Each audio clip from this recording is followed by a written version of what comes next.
Welcome to this current affairs podcast. In this podcast, I just want to freestyle. I want to talk about what's currently going on in the world and the devastating effects of Russia's invasion of Ukraine.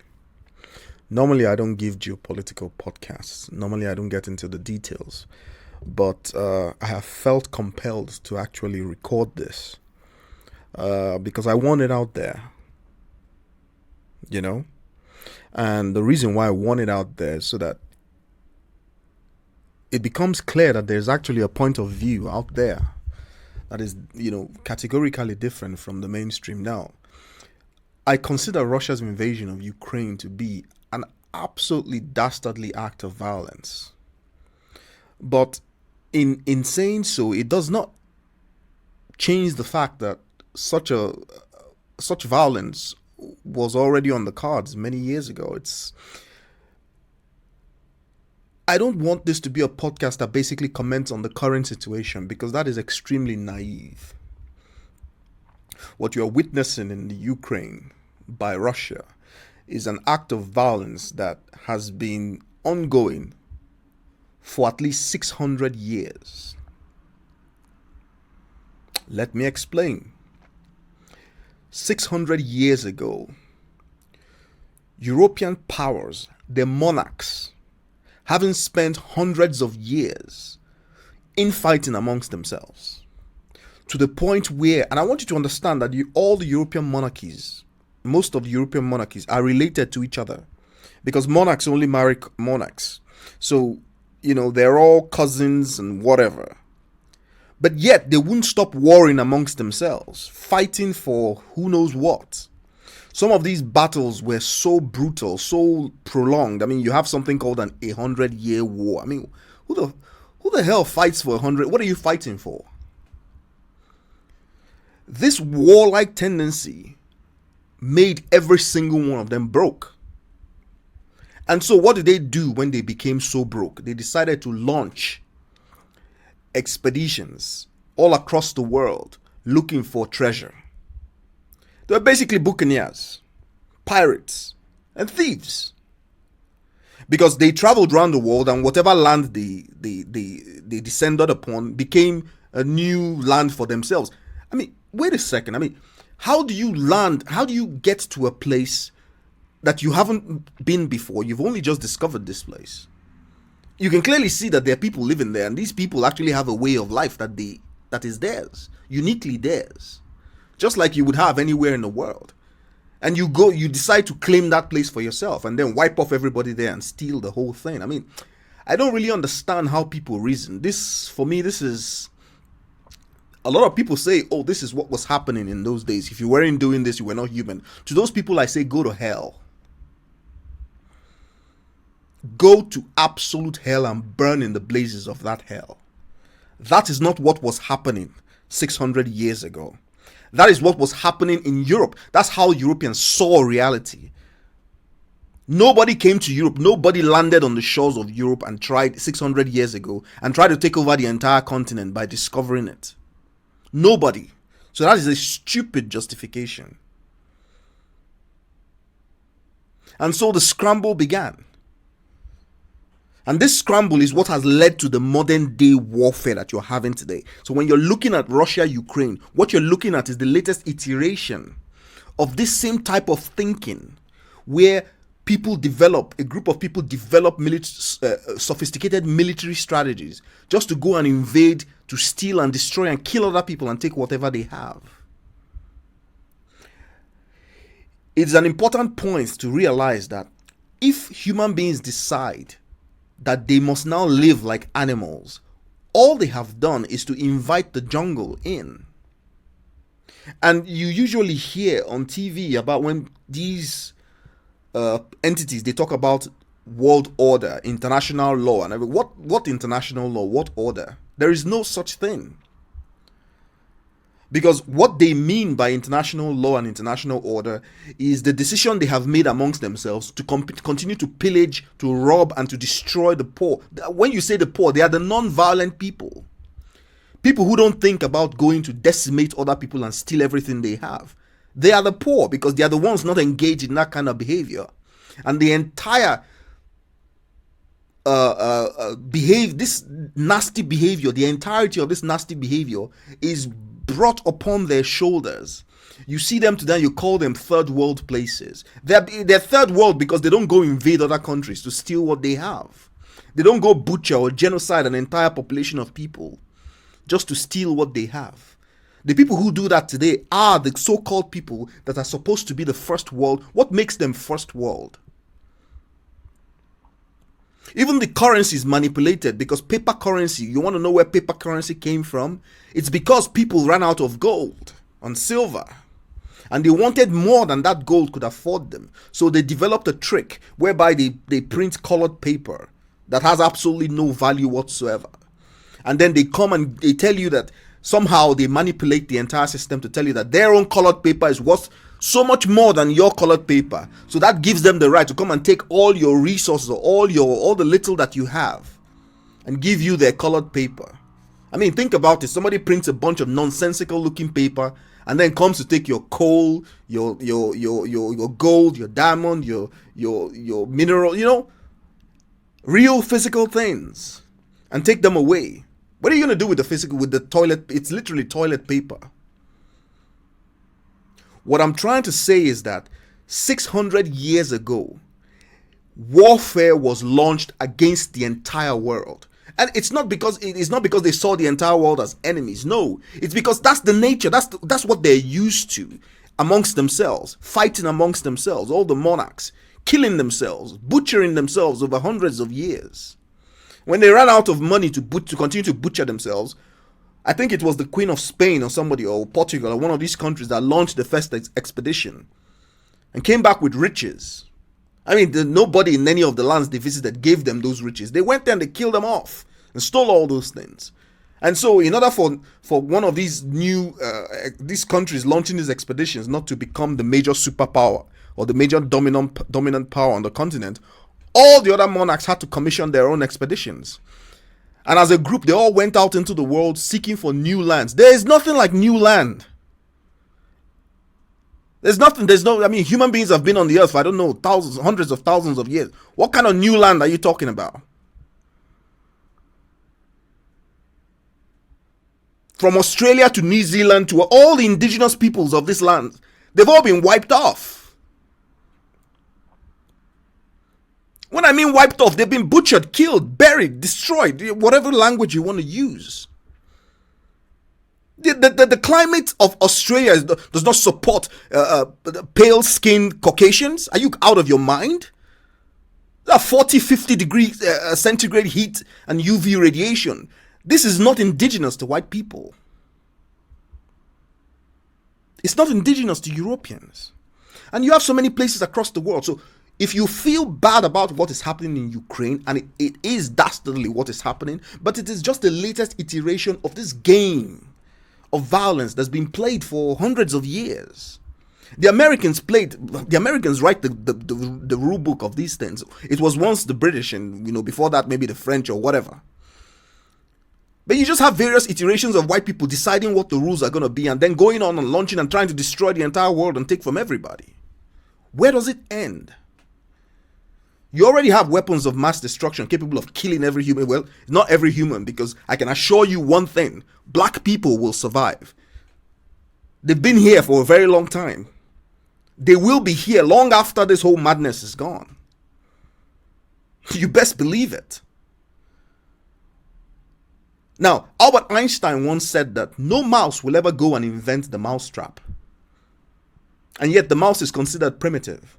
Human beings have gone and invented weapons of mass destruction to be able to kill off life. Where is the corresponding weapon of or object of mass creation? Where is it? I want you to understand that the one-dimensional nature of human thinking is because of the insanity that comes from anti-blackness. Everything that is happening today, all the wars, all the killings, it's because of this behavior towards blackness, this antagonistic behavior towards blackness. I know most of you wouldn't understand this. You would say, oh, that what the hell is that supposed to mean? What you do not know is that blackness is responsible for life. Within your nervous system, it is the distribution of that blackness that allows you to forge a self-consciousness and self-awareness. Otherwise, you won't be there. You'd have a husk, but there's nobody home. You need to understand this. You need to understand where this is coming from. Everything that you're seeing today, all the whatever you put on your TV, it's all games. Games of violence, games of warfare. The economic system itself is warfare. I just gave you an example of how someone can come give you colored paper and whatever. It's all designed to be antagonistic towards the other. It's all designed to rob the other, to pillage them. What kind of world peace do you want to build on that type of system? No, what you're looking for is world surrender. By virtue of what a human being is at the deepermost layer, world surrender is impossible. People have been chasing global empire for a really long time. 99% of all global empires have gone into the dustbin of history. It is not feasible. It is not possible. Human nature does not support the sustainability of global empires. That's really what it is. It's not. I mean, this is pretty obvious if you just look through the data.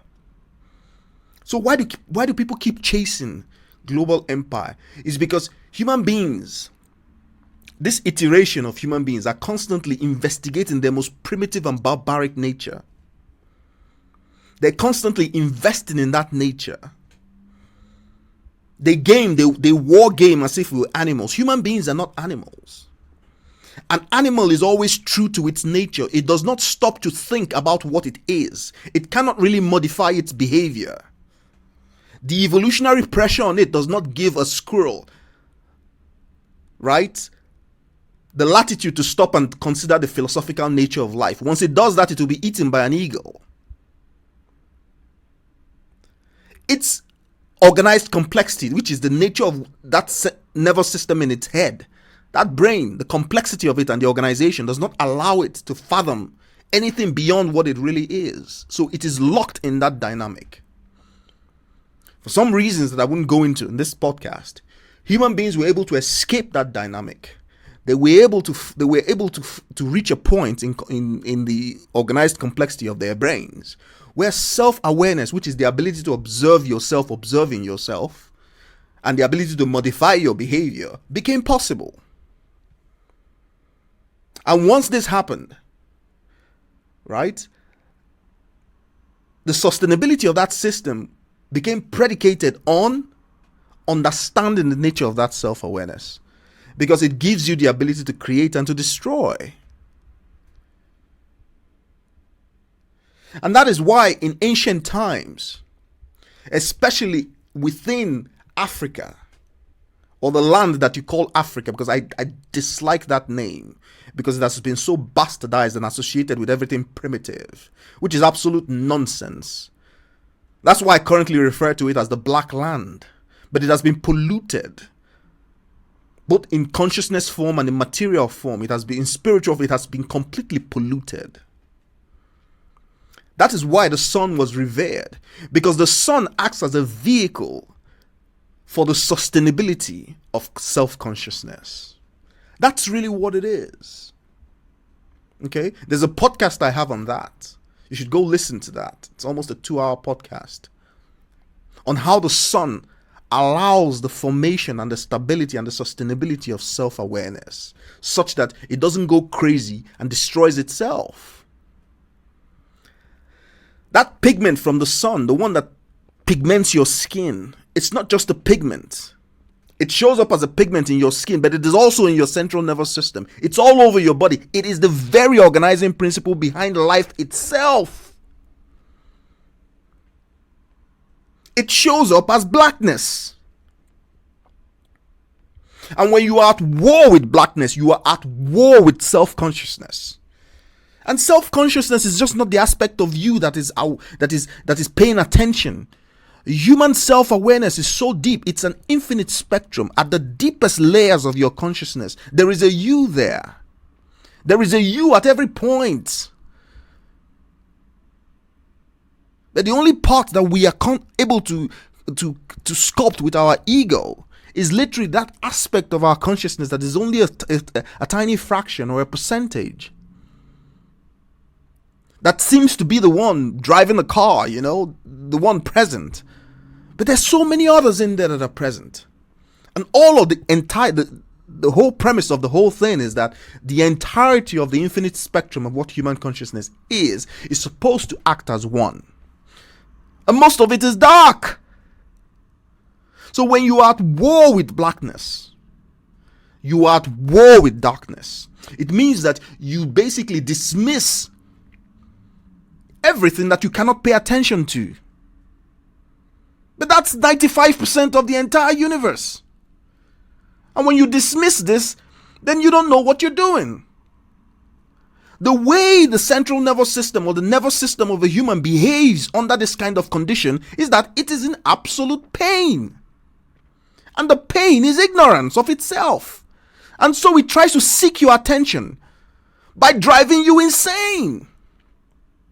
So that when you see the result of that insanity, you can begin to ask the necessary questions. Why are we building weapons that can wipe every living thing, every living human on earth out? Why are we constructing these things? Under what kind of context does this make sense?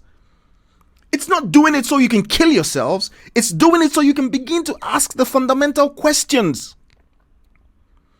It is drawing your attention to a part of your being that has been neglected. And that is the blackness. That is the darkness. It's trying to say, hey, I'm here.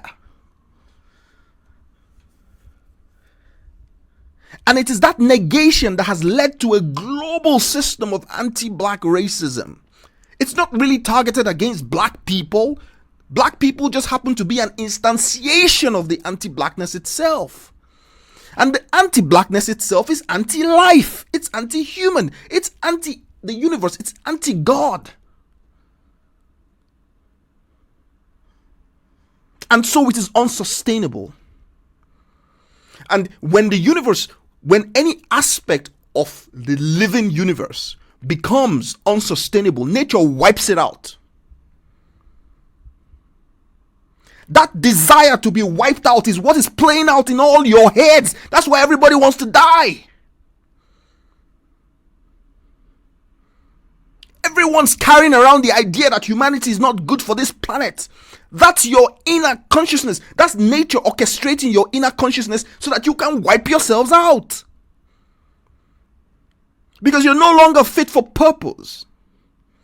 You have become so corrupted, and every machination, every fathoming of your heart is wickedness and evil, driven by the deepest of ignorance.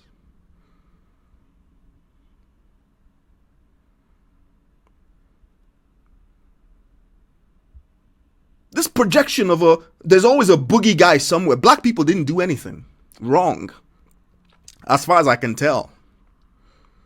They did nothing wrong. They're sitting down on their continent, their land, or whatever state they were in. And then here comes some dude showing up. He looks different. It looks very strange. But he shows up and points a gun at you and tells you now he owns this land and you are now all subjects of the queen or the king or whomever. I mean, seriously.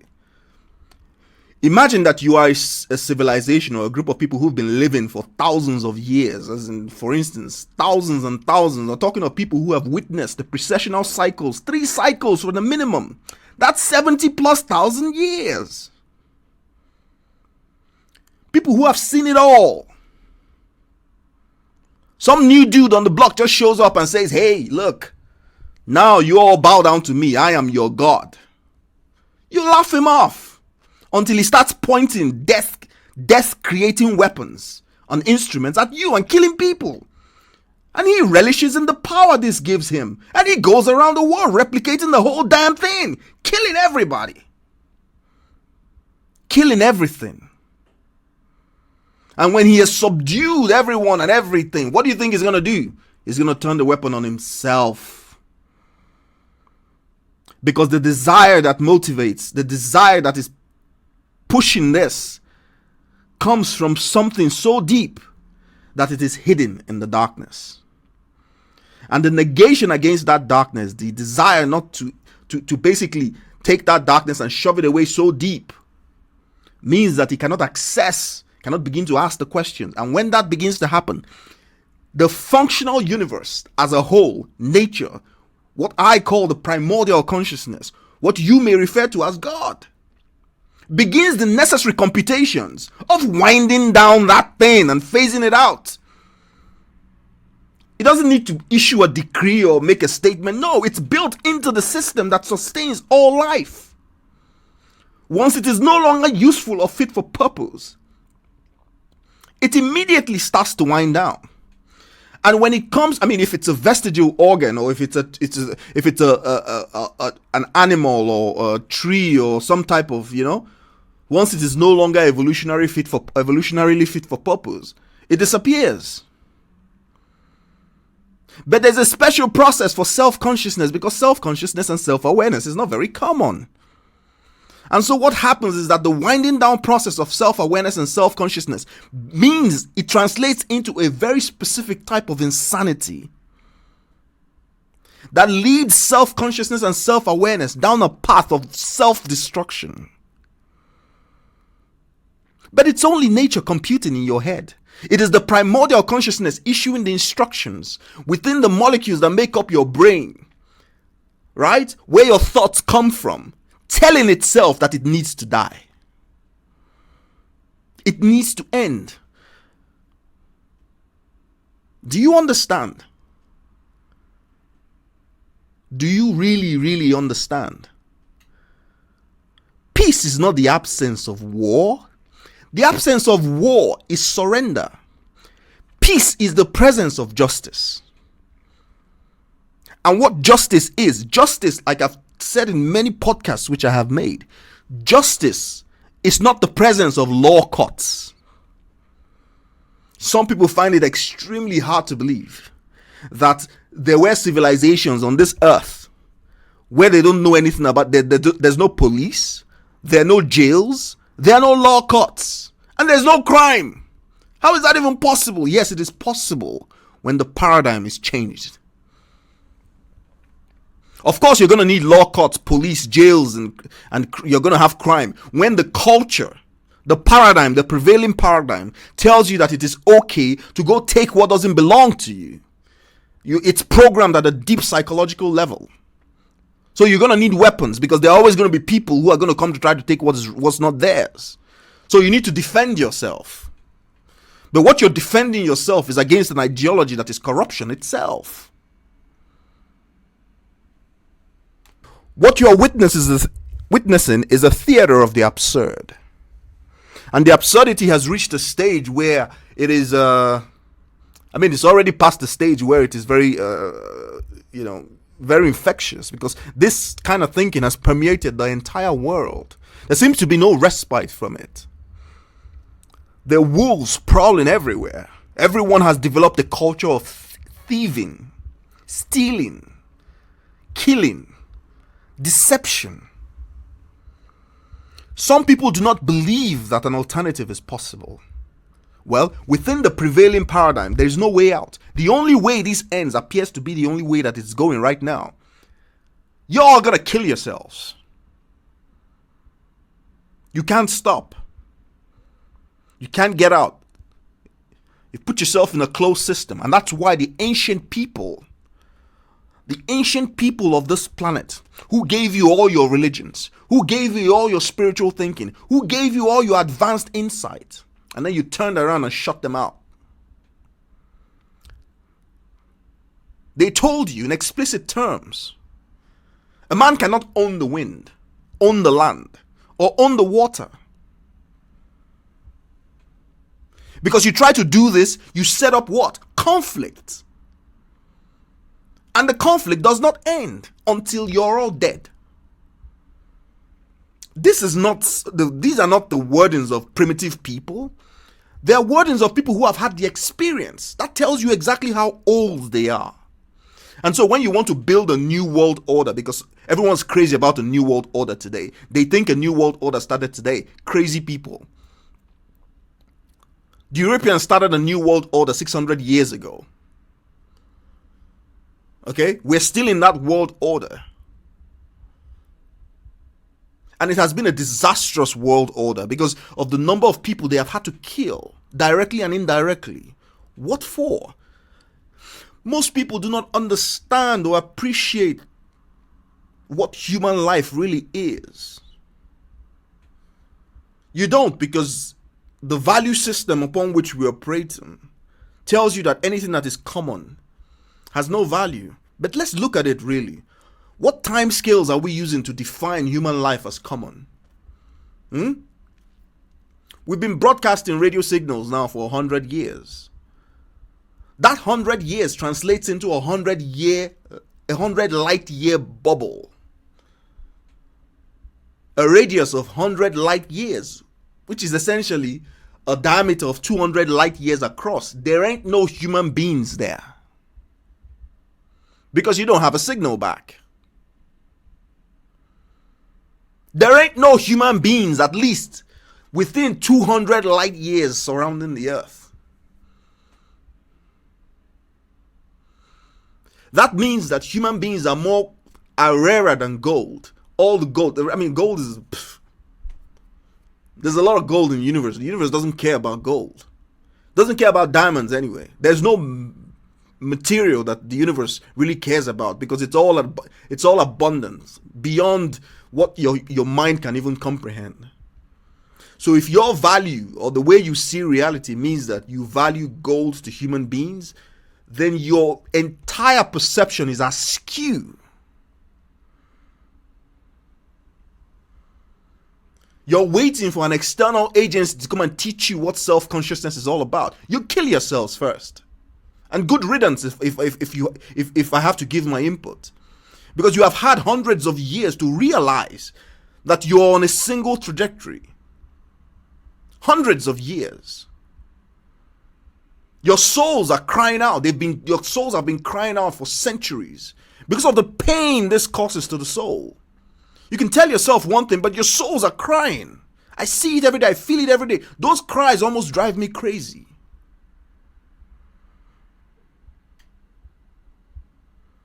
What is it with people and not growing up anyway?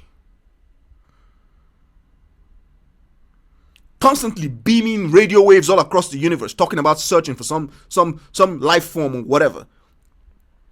Any intelligent life form wants to avoid you completely because you are a bringer of death and destruction. Every machination of your heart is wicked. Your entire focus is how to steal, kill, and dominate. What is wrong with you? And what makes you think civilized? Before 200 years ago or thereabout, nobody used radio waves. Human beings didn't even know that it existed. You think the discovery of radio waves was a technological advancement? Is that what you really think? The bulk of humanity had no idea it existed. Why? You think there were no smart people in the past? You think there were no Einsteins and geniuses in the past? Well, it didn't make any sense. The electromagnetic spectrum is only 5% of the universe. The entire 95% of the universe doesn't interact with it. For all intents and purposes, it probably doesn't exist. Nobody cared about it. That's like digging through the refuse dump in a 5-star restaurant. You'd rather sit at a table and enjoy a 3-course meal. But you don't know what that is because you don't understand blackness. And you don't understand blackness because it scares the living daylights out of you. That's really what it is. Now I want to tell you what blackness is. It is the organizing principle. It is the 6 when you represent it as numerical order. It is blackness when it comes in the form of carbon or coal. It is the thing that makes life possible. It is the temple itself. The aim of human consciousness is to elevate that, to take it up to divinity. That's why we are experiential meaning-making machines. We're configured for meaning-making. We take a bunch of unrelated stuff and we give it meaning. And the idea is to elevate that meaning to the highest possible good, because that is the nature of divinity itself. And once we do that, we crack open the nature of blackness. Who wants to use radio waves? You already know there's something wrong with all these so-called scientific theories. Everybody knows there's something wrong with them. But it is convenient to continue to explore them, to continue to kill people, make billions of dollars and spend it on these stupid things. The very futility of it all is not I don't even know if it's something that is appreciated. With all the damn technology that this shit creates, how long will it take you to go to the nearest star?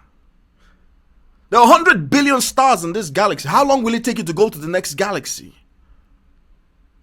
So that the very paradigm itself ensures that it is what? It is quarantined. It is quarantined from the rest of the universe. Think about it as a cell in the human body that becomes diseased. That disease is not allowed to spread. It is an effective quarantine system. A very sophisticated one, if you ask me. Why? Well, it's very simple. If you are allowed to spread your madness throughout the universe, you would kill everyone.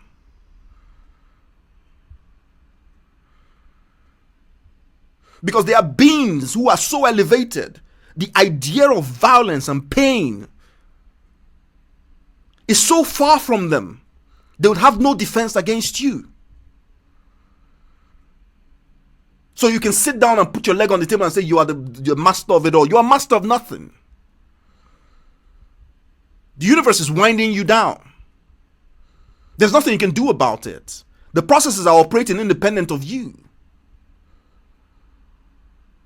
They are the processes that form your very thinking, your very thoughts. So good luck trying to outsmart it. Just killing people. Look at how many people have died in Ukraine. How many? And for what?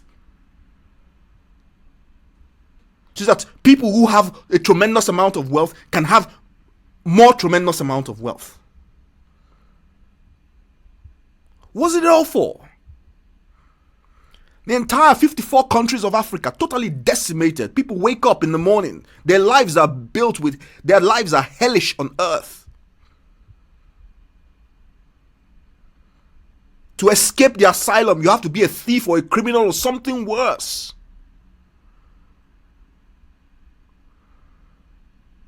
The best and brightest have to flee.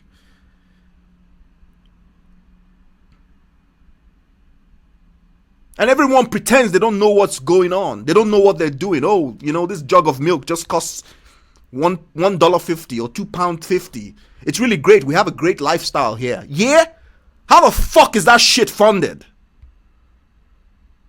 Do you realize how many people are dying just to make sure that your inflation is kept at a check? Do you realize how many wars are waged in your name? You better fucking wake up. Because you're not children anymore. You know now secrets that have been hidden. You know secrets that are hidden. You know what life is now. So it then becomes a choice to continue in this madness, this stupidity of it all.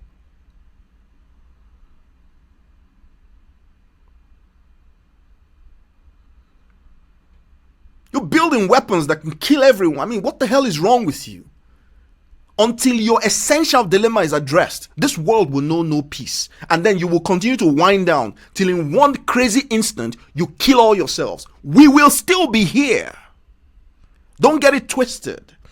If you go to the Chernobyl reactor in Ukraine that had an accident in the 80s, the whole damn thing is irradiated. Everything there is poisonous. It will be poisonous and radioactive for thousands of years. But there's something that's growing there and thriving. In fact, it is not only thriving, it is feeding on the radiation itself. It's a fungus. It is blacker than coal. It is the blackness that allows it to transmute that radiation, to transduce it into nutrients. That's right. That's blackness. Because that's life. Life finds a way, and it uses the blackness to engineer systems, to engineer solutions so that life can thrive. Because the primordial consciousness How will you know that he's there? He celebrates in life. Life is his creation. The varieties of life is how he basically announces himself. And in human beings, that's a trumpet that is singing. In human beings, he can find a residential address where he can truly be what he is. And they kill him off. They devise systems that wipe off millions of people at a time. You are anti-God. You are anti the primordial consciousness. You are anti-life and you are anti-blackness. And once you adopt that position in anything in reality, you will immediately be wound down. That's really what it is. This is my message. People talk about, they don't see beyond their noses. They see just one aspect of existence, or one past aspect of humanity or human behavior. This is a wicked time. A very, very wicked time. And it is getting much, much worse. But the problem has always been very simple. That's the outstanding aspect of it all. The astonishing aspect of it all is that the problem has always been very simple. It is designed that way. But you can't see it because your judgment is clouded by hate, envy, wickedness. Because hate and envy is the root cause of so many things that go wrong within a human. It is the origin of the clipper itself. Hate, envy. Okay?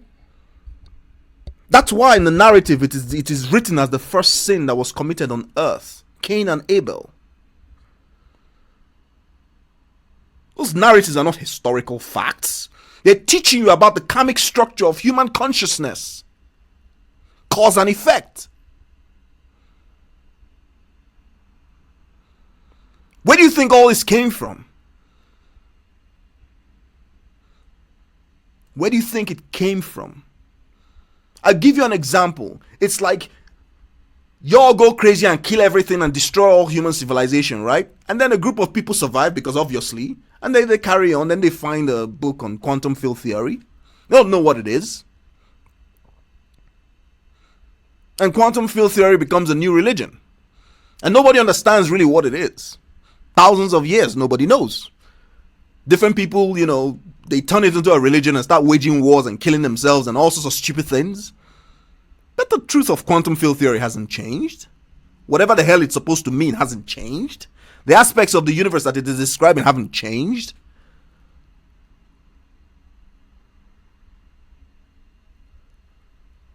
When you listen to those narratives, when you read those narratives, what you're reading is akin to quantum field theory from a different age of humankind. An age long gone. Where human consciousness was of a qualitatively different experience.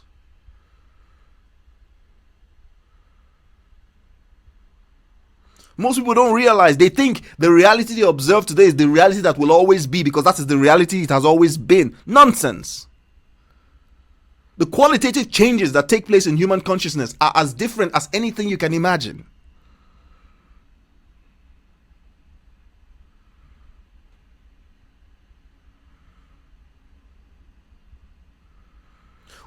The entire global systems in this world are so unsustainable, they are wicked. Because they're based on ignorance. They're only designed for one thing. They're designed to kill people and to transfer wealth. They're anti-human. And so any human being, any human system that lives and operates under this system is in collective bondage. You just know that for a fact. It has made an agreement to die. Because there are other ways. But other ways are impractical unless there is a change in the paradigm itself. It means that the seat of conviction of the human being needs to undergo a modification. You need to become aware of the truth of the universe. the truth of the primordial consciousness.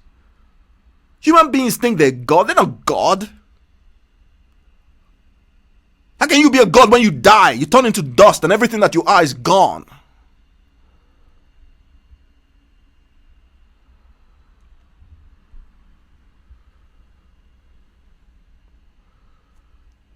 The world needs to wake up. People talk about, it's Putin's fault, it's Russia's fault, it's Ukraine's fault, it's America's fault, it's this one's fault. There is no one in the right in this. This is the Game of Thrones. This is literally a Game of Thrones. And some of the stakeholders in this Game of Thrones being played are so leveraged up that instead of them to lose, they will take down the whole of humanity, or that's what they think anyway. That's how leveraged up they are. So to understand the difficulty that awaits this world, you simply have to understand that everything they are doing right now is wrong. It's so opposite to what they're supposed to be doing. And nature, the primordial consciousness, God, or whatever you want to call it, is going to wind it down. And then they are leveraged up to say, look, instead of us to be wound down, we're going to destroy everybody and take everybody along with us. It will never happen. They sit down in their dark rooms and tell themselves that they are the greatest power in this world. They are wrong. They are not the greatest power. They have never been the greatest power. But they won't realize it until it's too late. In the narrative, Pharaoh thought he was the greatest power. He believed it genuinely. He had no reason to doubt it. Because Egypt was the most powerful nation in the world. Nobody could challenge it. The primordial consciousness destroyed it. And if you think, yes, it's not a historical narrative, but if you think that it's completely fictional, then you're not seeing things clearly. What you're looking at in those narratives are the stable parts of the complex reverberations of the karmic structure of human consciousness. They're stable. That's why they're written down. They're the invariant parts, the parts that don't change. So for all the probabilistic and possibilistic and all the other, all the possibilities open that can happen, no, it always comes down to these. Human consciousness is not just about possibilities and probabilities. No. Quantum systems are not probabilistic. There is order. Not just localized order. Long-range order. Because the outcomes are stable. How can the outcomes be stable if everything is in a flux, probabilistic flux? It's all nonsense.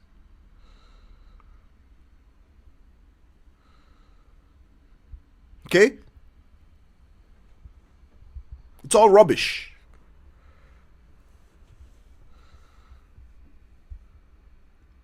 Events are coupled. They really have no distinctions between past, present, and future. They're coupled together. The perception of time is simply the way self-consciousness can accept the universe, this physical universe. Because without the containerized form of time and space, how does self-consciousness express itself? It can't. It can't function.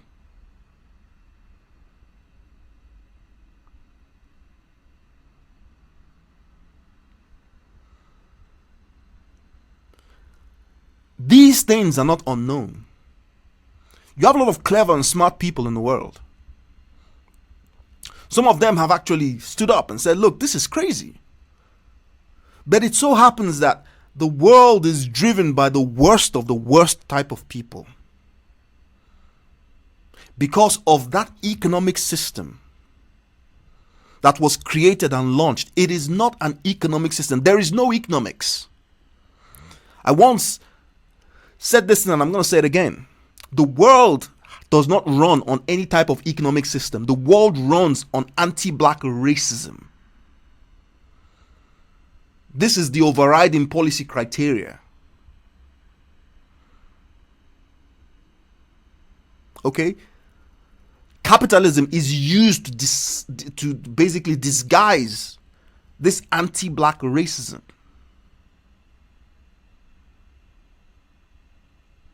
So when I hear people complain about capitalism, they don't really understand. How can you understand? But a simple test of your critical faculties should tell you that this capitalism thing, that's not what's being executed here. Because the top 25 richest countries in the world, are most 80% of them are white. All the predominant white countries are very advanced. They're very ordered, very, peaceful in a sense. And then the 25 darkest countries, they're literally hell on earth. Coinkydink? That's a coincidence or what? Of course not. These are engineered patterns.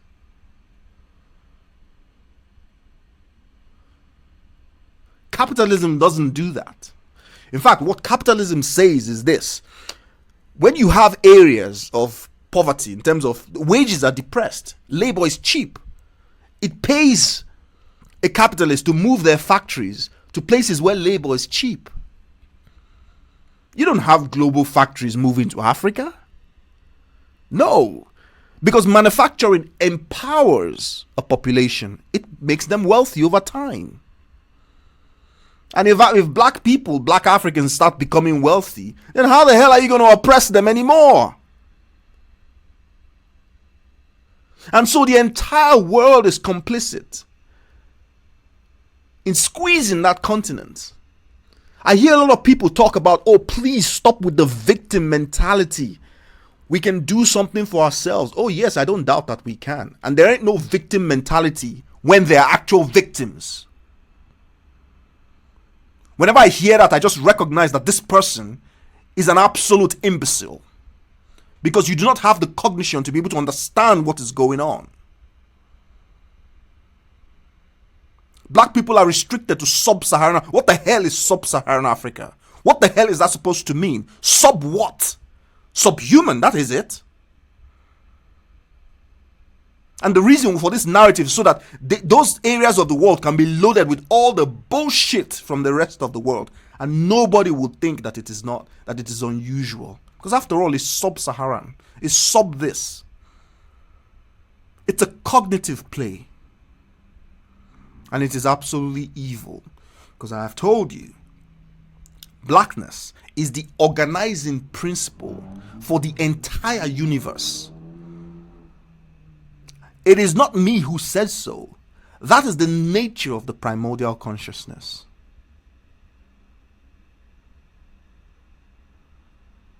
And so, to go against this very deep nature of existence itself is to be at war with existence itself. And that only shows up in human consciousness as the deepest of psychosis. That's really what it is. So take a look out your window. Everyone is insane. Everyone's looking at the world from a really messed up point of view. And in order to survive and thrive in this world as it is, you have to destroy that inner consciousness of yours, that inner light. And once that's taken away, you're soulless. And a soulless being begins to contemplate genocide, killing, destruction. It doesn't see anything wrong with it anymore. It no longer has the substance, the light, from which to be able to feel that this is an absolute oinish. It needs to go on recovery. And what is the recovery for the entire world? Blackness needs to come back from wherever it is that, people, it's funny because Christianity is a major culprit for this. The Christians, the modern day Christians, they're a major culprit for this madness. Because Christianity is basically the deification, an extension of the deification of the sun. It's not even deification. It was never deification. It's the recognition of the sun's role in the creation of civilization. The operation of self-awareness. That's not a deification. It's simple physics, but it is the physics of consciousness. Christianity is the pauperized version.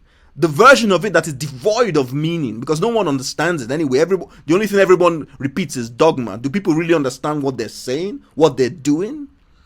The whole point of the practice, right, which people today call deification of the sun, it had nothing to do with that. The whole point of that practice was the resurrection of the soul. And why do you need to resurrect the soul? Because the stability of human consciousness, the accurate functioning of human consciousness requires periodic cleansing of your soul. Because the journey is towards the light. The journey is towards the primordial consciousness. It is a journey to God. And that requires the continuous elevation of your soul. And you know what? You want to know what the pauperized version of that which we call Christianity, you want to know what it did? Its first major act was to basically create a cage for blackness and to remove it from the entire thing. Tell me something. When you remove blackness from the sun, what else do you have? What do you have?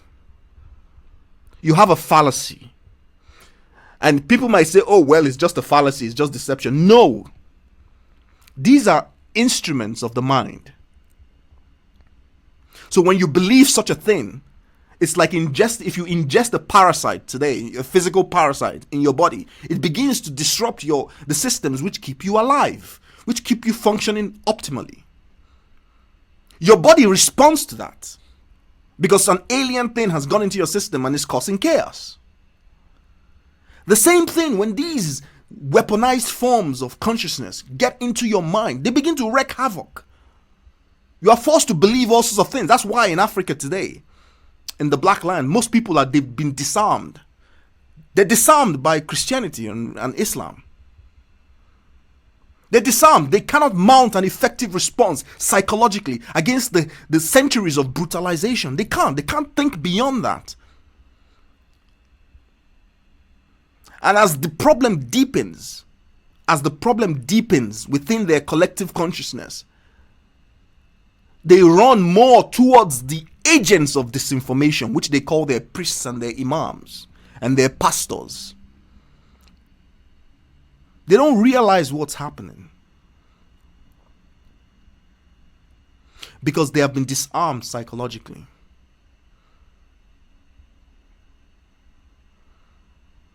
Okay? People talk about, oh, Europe is so successful because it's a Christian enclave. But Europe doesn't practice Christianity in any sense of the word.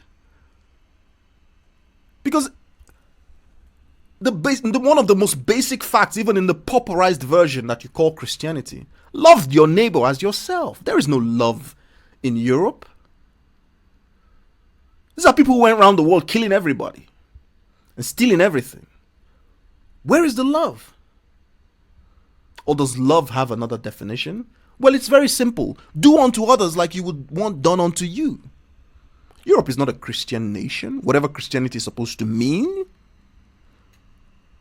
And that is the basis of the mental problems that exist in the collective population. They're mentally ill. Because within them can sit two opposite pronouncements. And they can sit comfortably. Of course, it's impossible. The soul is in trouble. The soul is in pain.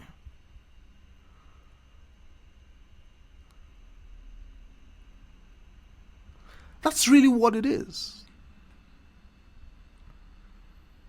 I'm not saying that black Africans, they're all good. No. You don't know what black Africans are because the black Africans you see today have all been tainted. Everyone's ill. Everyone contains this system now. And in the case of black Africans, they contain the system in a highly weaponized form. And the traumas, this emotional, mental, and spiritual traumas, those things were created to induce. It's madness, it's insanity.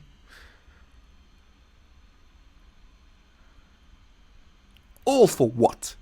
That is the really important question. What was all this done for? What was it for?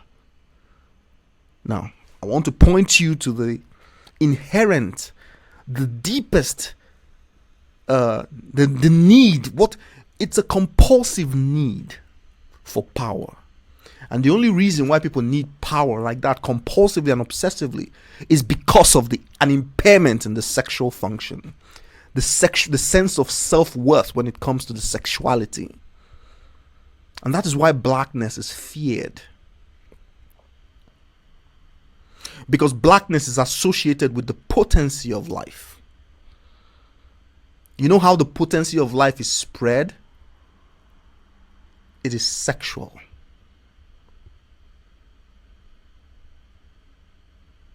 This is the hidden secret of the entire world. I don't think it's that much of a secret because a lot of people know this. I mean, all you need to do is just be able to analyze the current system from a clinical psychological point of view. As a clinician in the psychological field, simply table the matter and diagnose it like you would diagnose a patient which exhibiting such characteristics. And then you come to the conclusion. It's an impairment. And so what is necessary is the correction of that impairment. And once that is done, blackness is reintegrated into the psyche. And the human being begins to experience a wholeness of being that no one alive has ever known. You would realize immediately, it's almost like suddenly being able to see where once there was no sight possible. You would see how to create, because what does blackness do? It stabilizes the psyche. And what is that? What does stability of the psyche mean? It means that you can now perceive the totality of experience. Because that totality of experience, all of it, it's God. It's the primordial consciousness. You'll be able to feel the presence of God everywhere, in everything, as everything, including yourself. This is not a mystery. It's a problem of perception. And so the problems of the world are basically trying to draw our attention to what is missing. Because the structure which God creates and created is a karmic structure. Karmic structure is about justice. But it's not the justice as represented in law courts, because that's always down to whoever can argue the most or whoever can get away with lies. I'm talking about the justice system built into the very fabric of the physics of the universe itself, both on a physical material level and on a spiritual level.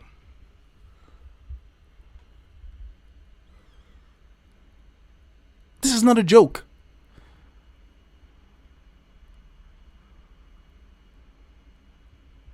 And it has been so hard for me to function. It's been so hard for me to feel like myself, because there's nowhere safe in this world. There's nowhere where I don't feel this pressure from this madness. It's everywhere. There's nowhere. There's no home.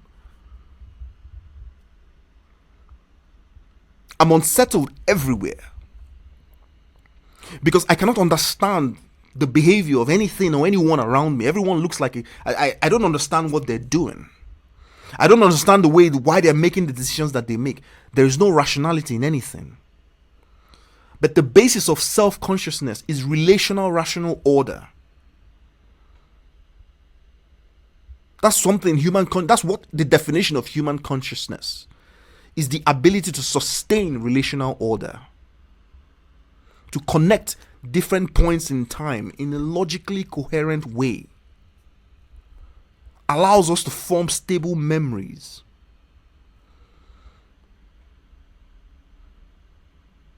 to have an understanding of a past, to understand how that past evolves and projects into the future. This is the basis of our self-consciousness. What is the weaponization of this consciousness and the destruction, the annihilation of blackness? What is it? Such a system is fundamentally unbalanced, fundamentally unstable. It is anti-life, anti-God, and only leads to death. You have a lot of racist bastards out there. Really bad people. Some of them don't even know how sick they are. Okay? Oh, if you don't like it, why don't you go back to your own country and develop and build your own country? How stupid? How? How exactly? Hmm? The way Zelensky is doing in Ukraine? That is going to lead to the death of millions of his compatriots? How exactly? Hmm? The 54 nations in Africa, so-called 54 nations. Do you have any idea how they were created? I'll tell you. A group of people met around the table and decided to partition the entire continent. Do you have an idea how large Africa is? Because most of the maps you see, they're all distorted. They're all stupid. They tell you it's the Mercator projection, but that's nonsense. They're all deliberately distorted. You don't realize that Africa is the largest landmass, connected landmass in the world. It's huge. It's literally huge.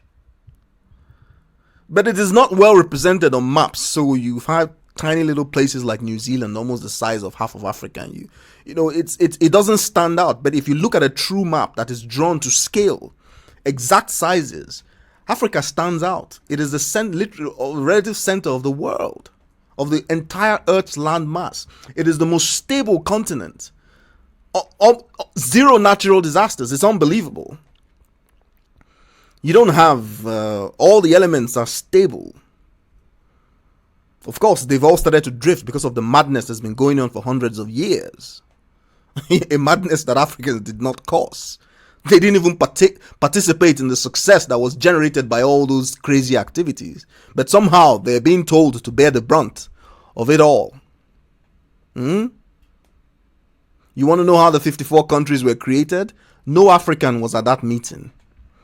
No black person was present, while others carved up his homeland for territorial ambitions and economic aspirations. Those same divisions are maintained today. Why? They weren't constructed or carved up with the benefit of any African, any black African in mind. So why are those structures still maintained today? Because they are structures that are meant to disempower. That's why. You're not going to hear this anywhere. Because everyone is too afraid to buck the system. Those structures are a straitjacket. They're meant to disempower. And how do you think the administration of those structures are maintained? Do you realize how many black African leaders have been assassinated, killed off, overthrown, and all sorts of things? Just in the last 100 years alone, I'm not going to talk about the entire colonial period. So the disingenuity in why don't you go back to your African country and help to develop it? You're very stupid. You're very, very, very stupid, and I can assure you those statements that you make, or whoever makes those statements, what you will experience in this life, nothing has started yet. Because you already know how disingenuous that statement is, but you make it because you are trying to, the hate, the envy and the hate. Because that's what propels these things.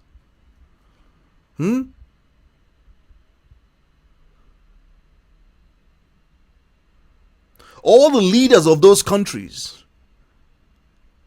they're not even puppets. Puppet is a good word because a puppet means that somebody actually has his hand up your ass. There's no such thing. They're basically just, they're nurtured for their incompetence. They're rewarded for their treason and their betrayal.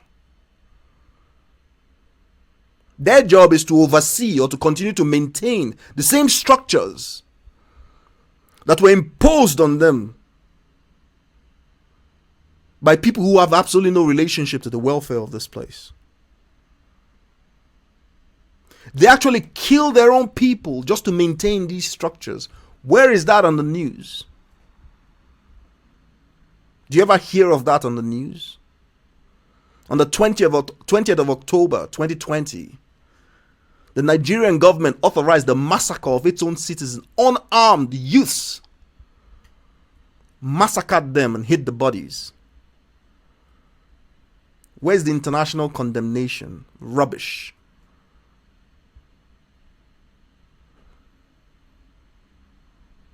People have actually tried to help to do, because it's not feasible that you have black Africans who are successful everywhere else. They can't be successful back in Africa because Africa is not meant to be successful for any black person. Successful people create wealth, and people who create wealth, right, begin to chart their own course, their own destiny. That's how this works. So the entirety of those countries that were created after the so-called colonial period, they're all plantations, slave plantations, open air prisons, designed to limit the ambitions and the aspirations of black Africans. That's really what it is. The evil inherent in such a system is beyond comprehension. Because it is the maintenance of that system that allows what you call global economics. A lot of people live and, they're so proud of their countries and their nations, and they think of themselves, their countries are doing well, the quality of life is good, they just need to have a nice job, and then they can get to enjoy life. They get to travel around the globe. Everywhere on the planet becomes a vacation spot, a safari for them. Do you have any idea what this your so-called goodness is based on? Really, really based on? Do you want to know what the cost really is? You would be able to know if your heart wanted you to know, but you have blocked it off. It's no longer important to you because you have been taught how to hate.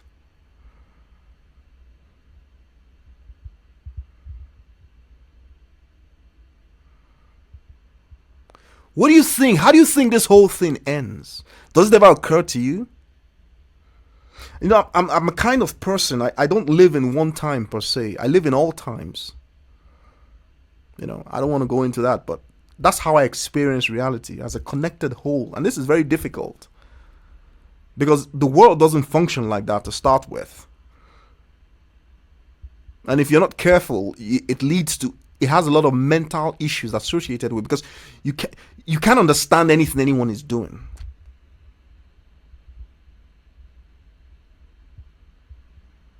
When I look around the so-called civilized places of the world, I don't see it as that. I see everything as dead. I see the entire so-called peace and beauty of the whole place as ashes. And it frightens me because I don't understand how people cannot perceive this. You all are gonna die except you start changing this. Why are you not awake to this? Why can't you perceive this? What has happened? What has dulled your senses? Your perceptive faculties? Is it worth the money? What is the point of all the money on earth if everyone is dead?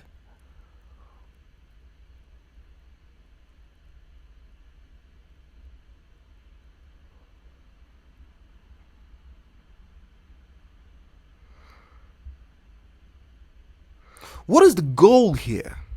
I've been asking that question for many years. What exactly is the goal of this entire system?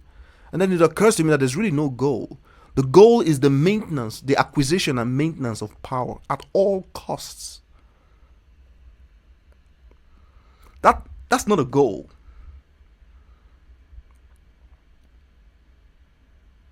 So that the human essentially wants to maintain itself in an unnatural state forever. Now tell me, how is this possible? How is this possible? How is it possible to maintain such an unnatural state? Because it is the maintenance of that unnatural state that is destroying the very foundation of human life, which is the earth. People sincerely think that there is some way to save even the richest billionaires on this planet. It's not true. This shit hits the fan and they're all gonna die. Their children will die. Their you don't even understand, man. You watch too many sci-fi movies. There is nowhere else. There is no Mars. Mars is a dead world. Right? If you have to destroy this world so that you can move to Mars, then that is all the evidence you need for your insanity.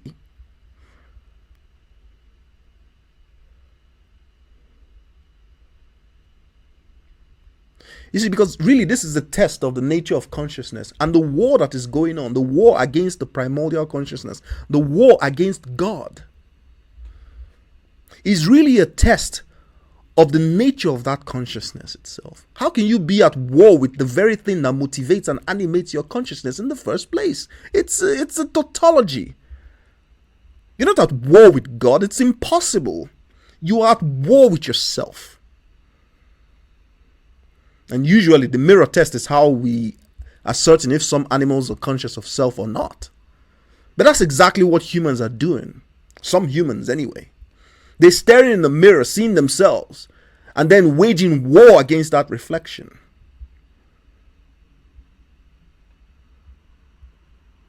That's not intelligent at all. That's not self-aware at all. So, what is the alternative system? What then is the possibility? The possibility is very simple. The fundamental problem, which has to do with sexuality and the nature of blackness, it needs to be brought into the light where it can now be resolved. And then blackness reintegrated into the psyche. Once that happens, the entirety of the human collective consciousness will begin to balance itself out. No one needs to direct you what to. People will destroy all those weapons. They will dismantle them, all of them, because the very idea that of their existence will be so painful within the psyche, you cannot bear it.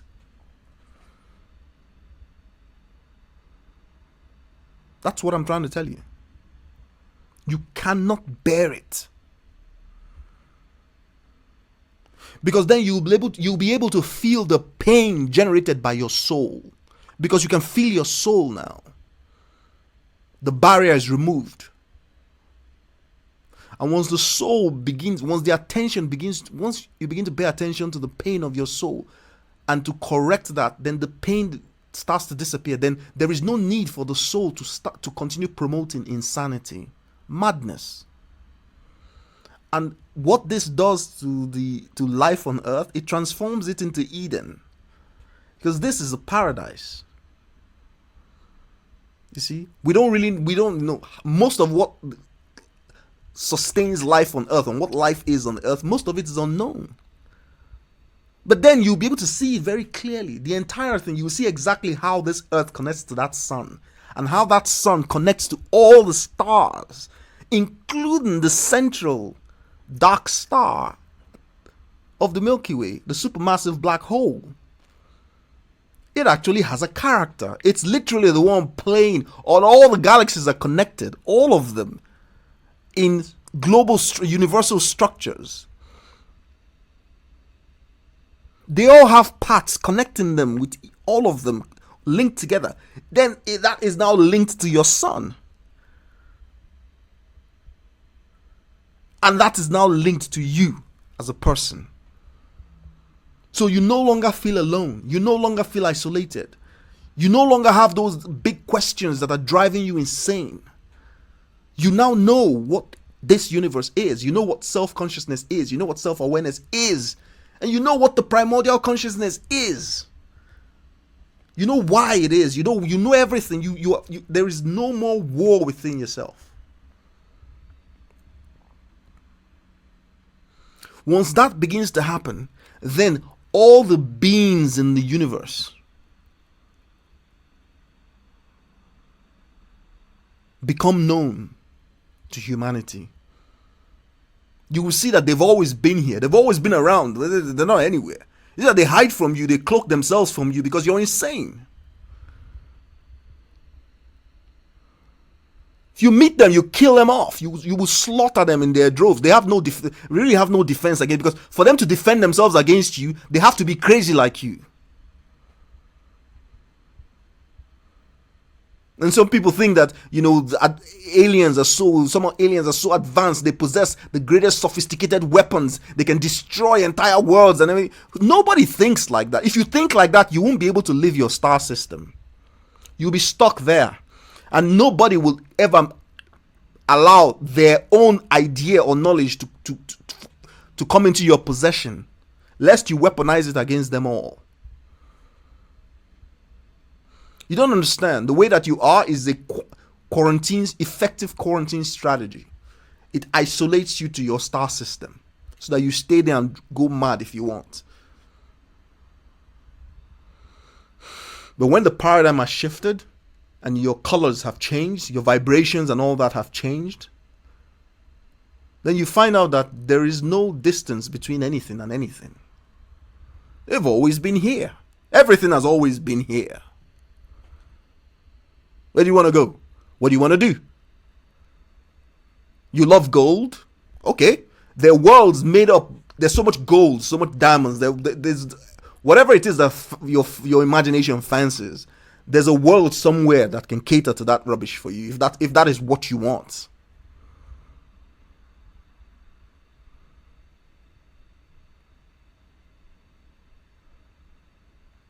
People think that no, the nature of convergent evolution, especially the nature of blackness, living being, when the central nervous system or the nervous system begins to arrange itself into a form where it can become conscious, it is necessitated that it takes a form that looks something like a human. Like the human you have today. There's only one problem. They're always black.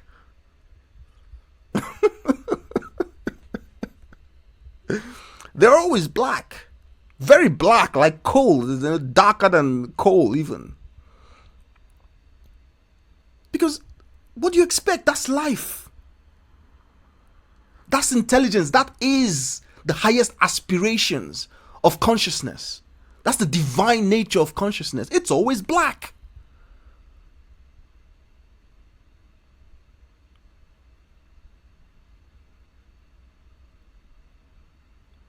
Because if you have instances or occurrences of this cognitive madness or cognitive impairment that leads to the kind of craziness you see around, the correction always includes the introduction of blackness, the reintegration of blackness back into the system. That's really what it is. So by the time you find any non-terrestrial human traversing the universe, they're always black. If they're not black, they will not know how to cross the ocean of the distance. They would see insurmountable distances. That is a perception. Space-time is an essential aspect of your consciousness. So the nature of that consciousness qualifies that space-time so that you see the nearest star, Alpha Centauri, as 4-point-something light years away. You will never get there on your penis-shaped rockets or your penis-inspired rockets.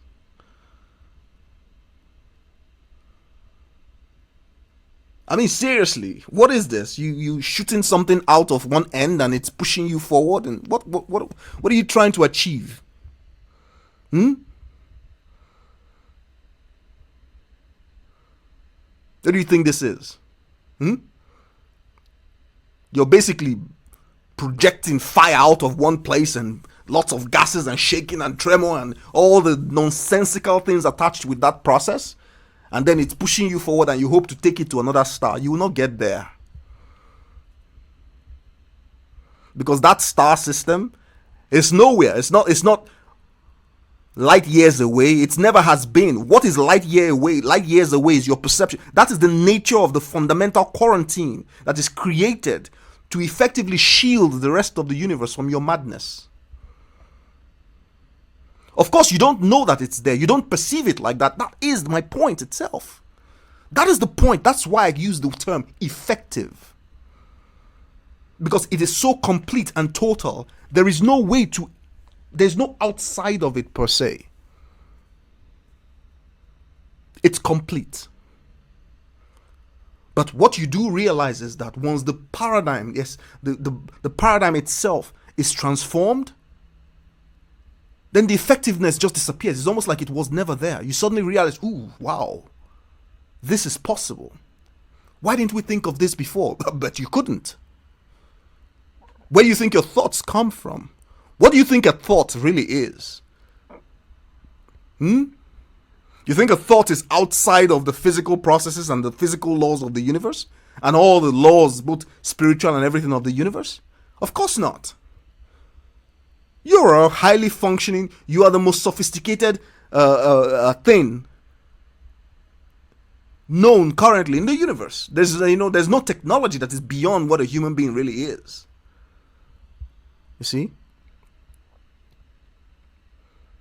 People value, the things they create with technology today, but, but they are willing to dispose of the thing that is doing the creating. A human being is so valuable. You have no idea how the complexity is beyond what the human mind can, really contemplate in its current state. That's why some of the times when I read medical journals and some of the publications and all that, or I see some of the work being done in AI and some of the movies and how people pontificate and celebrate themselves, and basically all the hubris is disgusting. Because it gives the impression that human beings are close to some type of breakthrough in artificial nonsense. It's all nonsense. It's all PR. It's all nonsense. You cannot replicate what you do not understand. And there is no human being alive today who can tell you, and there's no scientist who can tell you that he understands the nature of consciousness. Most people don't even, there is no theory that helps you to understand why the networks in your brain are conscious. What does a thought mean? How does the brain generate this consciousness? What is going on? We know it's a property of large, complexly organized networks. I mean, the closest description you're going to have is what I've written, the 5 Principles of Organized Complexity, my ebook.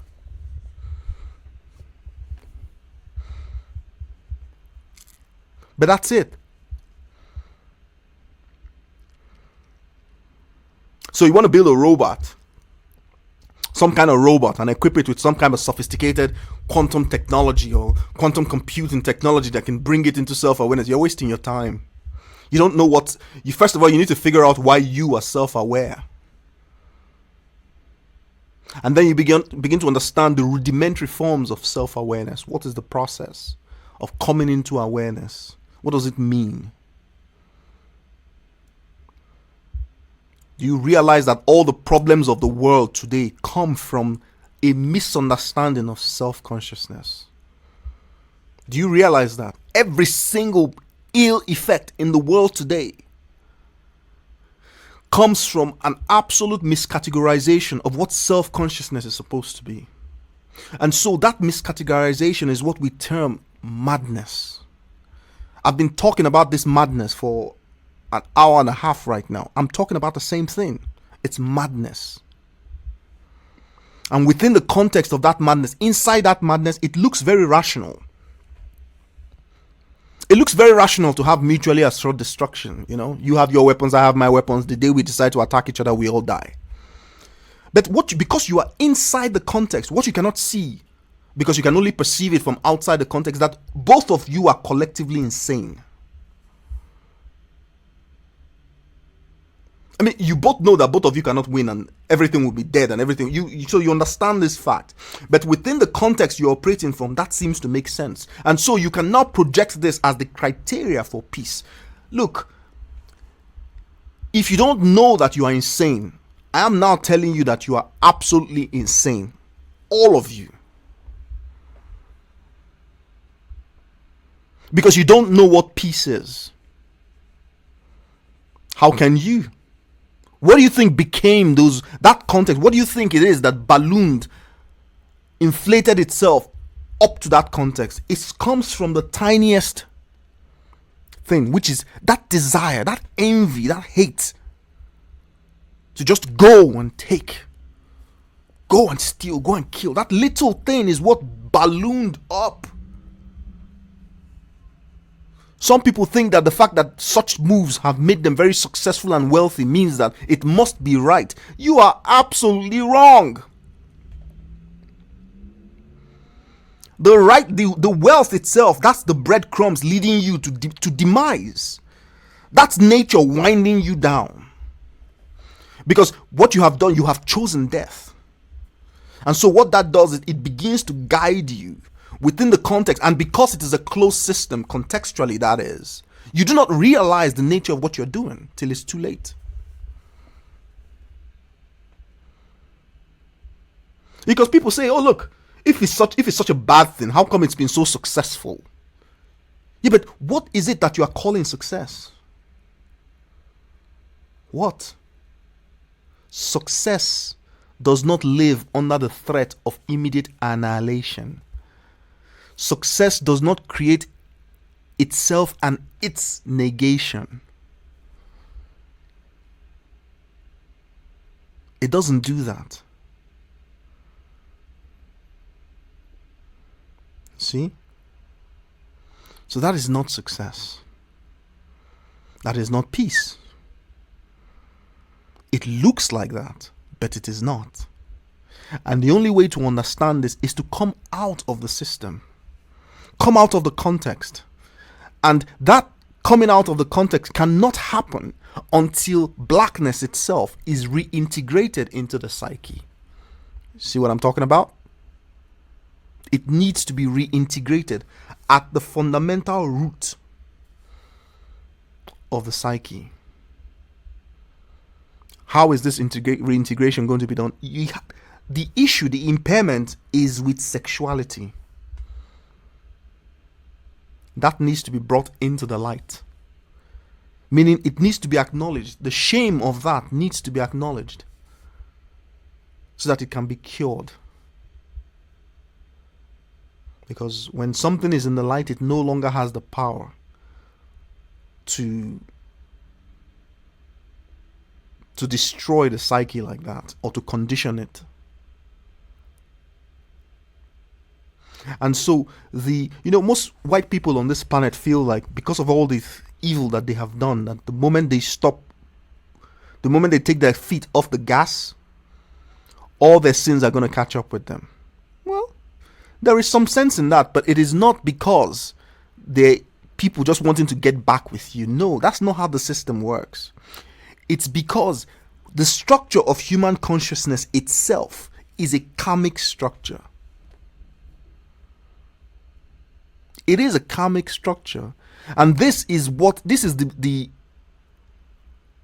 message, or the import, or the importance of the narratives contained in the Torah. The Torah is, the 5 books of Moses, which Judaism basically has.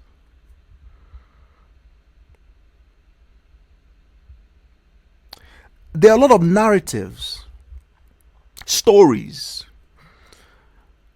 But of course, you have to understand that stories are the computational, if you can call them computation because of the paradigm of computers. But let's don't use the word computation. I like to call them shifts, because that's what natural systems do. They do not compute. They drift and they shift. Okay?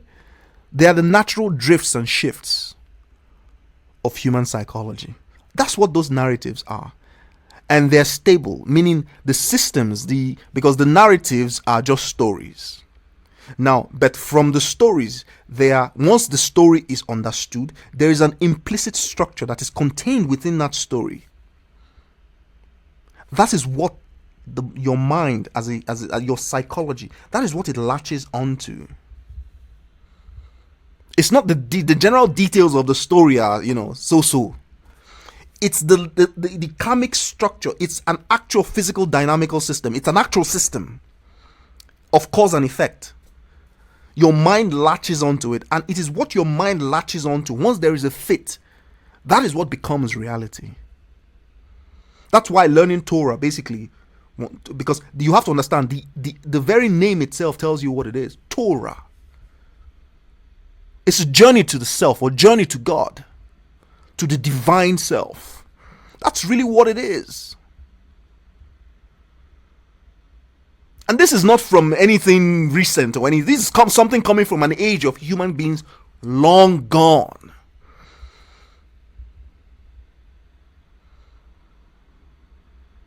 None of those stories were meant to be taken literally. None at all, on any level. But just like you will introduce software to an AI system or whatever, programming, what do you think the programming is for human consciousness is? But it's not programming as such, because that is still part of the computer terminology. It's not programming. What it really is a kind of seeking for an attractor point. A dynamical system that seeks an attractor point, and once it finds it, it latches onto it. And the essential nature of this dynamical system is that once an aspect of it latches on, then all the others must latch on. So once you understand a very tiny little bit of it, then you understand everything. That is how powerful, that's the power it has, is the power to reorient human perception, psychology. You may not see it, but if you see past the ethnic nature of it, then what you're looking at is a system, and on a kind of, it's like synchronizing generators for power transfer, for power transmission. If you want to power a common bus or a common transmission system, you must synchronize the generators. So the Torah itself is a generator. It's just a huge generator, and what it generates is consciousness, is awareness. An awareness of self as it goes infinitely deep. And so in order to synchronize with it, you must power yourself up to that level, so that you synchronize. The moment you synchronize with it, then you feel the transformative effects immediately. Why? Because the gift of that synchronization is Yaakov. It's knowledge, wisdom in the mind, a deep wisdom. It is what they call Jacob. Remember, in the narrative, it is Jacob that became Israel. Why do you think? It's the mind. Because it is that mind that must be able to perceive the reintegration of blackness, which is anthropomorphized as the return of God to Zion. Zion is the topmost part of your brain. The part that allows you to be human. That is the elevation of human consciousness. That is the new Jerusalem, the new heaven and the new earth. It's a new consciousness, basically a repair of what is malfunctioning in the human. That's what brings peace. It's not this nonsense. People are looking for peace. You're looking for world peace under this type of system, this type of economic system that is laden with warfare. You ain't gonna get no peace. The best you can hope for is surrender, and people who surrender are always looking to rearm, because surrendering is not the natural state of humanity.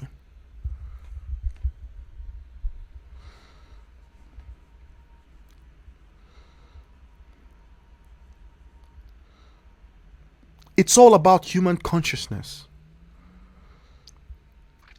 And human consciousness is like a story, or different sets of stories that we're constantly telling ourselves.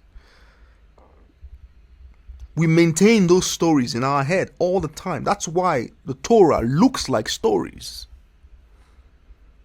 If it wasn't in the form of stories, you wouldn't be able to understand the head or tail of it. But because it is in the form of stories, it is also deliberately obfuscating. You know, the reason why the greatest civilizations in the universe have no technology is because there is no technology that can be superior to what you are. And most people don't understand how the ancient black Africa could have been great, such that you have all these monuments, pyramids and all those things. All these monuments, I think they were built by aliens, because it is inconceivable how the present day black Africans could have even conceived of that, not to talk of building it. What they do not understand is that there's something God does from time to time. You see, all human thought comes from God. The very drifts and shifts that are taking place in our head lead to the kind of thoughts that we have and the kind of experiences that we have. That's God. Because whatever is going on in our head, these are just things that are happening to inanimate things on a very fundamental level. So that by the time they show up in our head as thoughts, we have no idea where they're coming from or what, their origin. We just think that they belong to us. No. When you look at yourself at the most fundamental level, there is nothing there. Yourself begins to emerge at a later stage, when you begin to feel a sense of oneness. That's it. So, the types of ideas and light that come into the mind, they come from God directly.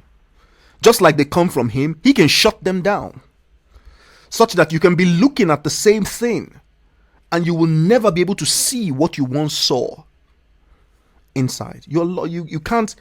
That's how it's possible for Black Africans to exist in the state that they are today.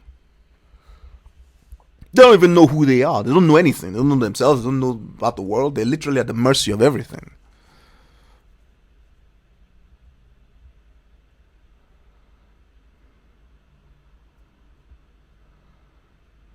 Now, the reawakening is a process that has already been engineered. That's what I'm trying to tell you. That in the distant past, in the ancient past, most people do not understand that the story of the X-Men, it's not really a story for TV fiction. It's a literal fact. People in those days were born with distinct characteristics that we would consider to be superpowers today, because they're not in the normal collective whatever. I mean, we don't see Supermen capable of lifting cars today single-handedly, or capable of carrying 20-ton, 30-ton blocks. We don't see those kind of people. People who are able to do things that are so amazing, if they appear today, we would call them supermen and superwomen, or aliens, or whatever. But the fact is that normal black people, were born with these characteristics. Long ago, there were people born with a mind that can know everything. There are people born with qualities and characteristics that they could literally open up, or construct gateways to other star systems. All sorts of people. And in that kind of environment where a human being is able to perceive all that is perceivable in totality, then everything is possible. And so, from time to time, these kind of emanations popped into the collective population. And their job was to guide people, or to implement a new function, whatever. The same thing happens today, but in a different sense. Some people are born with amazing abilities in mathematics, in physics, in chemistry, amazing insights, A lot of people are born with psychic, the ability for psychic phenomena. It's just that science doesn't really understand those things, so it basically just hushes them up. But a lot of people, human beings, are still being born with, but not like before. And you would say, but what changed? It's the sun. It's the sun. It's the sun. It's not just the sun. It is this, because the sun gets its own instructions from the stars around it, its collective neighborhood, from the greater galaxy itself, and then from the central black hole, which is connected to all the central black holes all over in all the galaxies. So there is an implicate order in the expulsion of these types of humans, and then there is at another time it goes in. It's suppressed. Now, in one of my podcasts, especially my podcast pyramids and the Nile Valley civilization, I conjectured that this entire thing, I mean, human beings developed to a point where they were able to now understand the process well enough to be able to implement it on their own, to shut down the collective intelligence and reopen it at a future time. Because they understood what caused it, or what was, and in order to understand that, you need thousands of years of observation. Black people are very, very old. This is what I'm trying to tell you. You see? Now, to create this modern world that we see, a lot of things were done in the sense that you must be able to control. There ain't no point if you're going to implement white supremacy, which is basically the negation of blackness. It means that you have to do whatever you can to hide blackness. Basically, you create a cage for it or whatever, a dungeon for it, and you just throw it in there and lock the door and throw the key away. So the looking back into African history was created as a science, some branch of archaeology, and the reason why is so that the people who can become the authorities in that area are people who are fundamentally against blackness, so that they can sculpt the narrative in such a way that the key to the dungeon remains hidden, so that they can ascribe every evidence that comes to something else, so that you never really make the connection. But truth does not require belief. It doesn't matter what you feel about the nature of physics. If you might decide to understand physics or not understand physics, you might decide to like it or hate it. It doesn't matter. But when it's time for gravity to do its thing, gravity will do its thing. It doesn't matter what you think. That's the whole point. That's the whole point.